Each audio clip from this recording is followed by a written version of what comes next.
Hello, my name is Caroline Othim. I'm the Global Alliance for Tax Justice Global Policy and Campaigns Coordinator.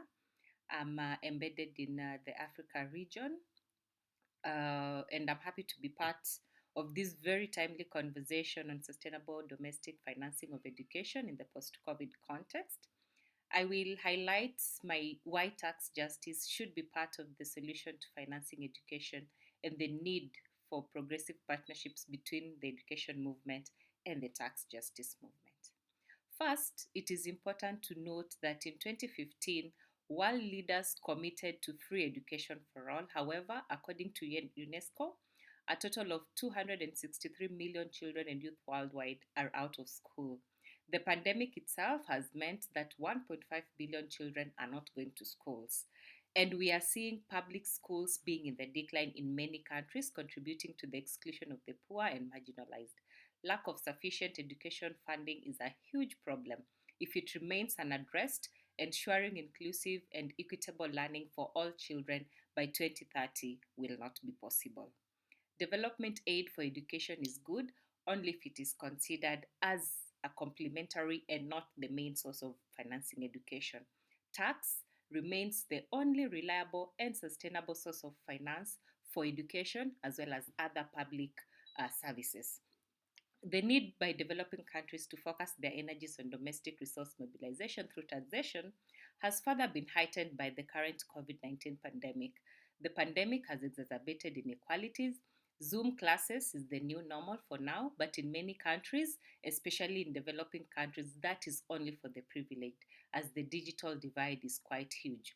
How do we make sure some children are not left behind in attaining education, which is a basic right for all? The third Financing for Development Summit in Addis Ababa highlighted the importance of domestic resources for economic development and financing of sustainable development goals, including goal 4 in education. But how do we increase the share of the education budget? It has been recommended that countries need to commit at least 20% of their budgets to be spent on education.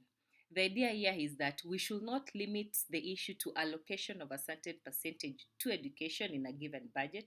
It should be about increasing the whole public revenue before even budgetary allocations begin.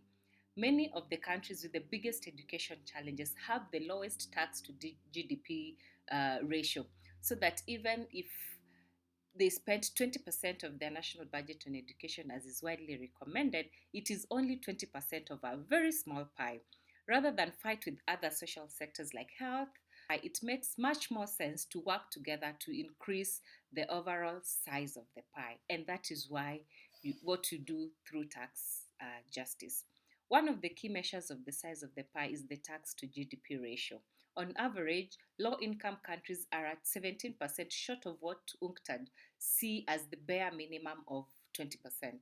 Countries like Pakistan and Nigeria, with more children out of school than any other, have tax to GDP ratios under 10%. Increasing tax to GDP ratio by 5% in the medium term is good, but it is not a good indicator of the fairness and progressivity of a tax system. The ratio can be raised by disproportionately shifting the tax burden from capital to labor. The importance of tax justice and fair tax systems demonstrates how amounts lost to harmful tax practices can be used to invest in quality public education. However, the current structure of the global economy and international tax architecture is making it difficult for countries to expand government revenues and to choose their tax structure.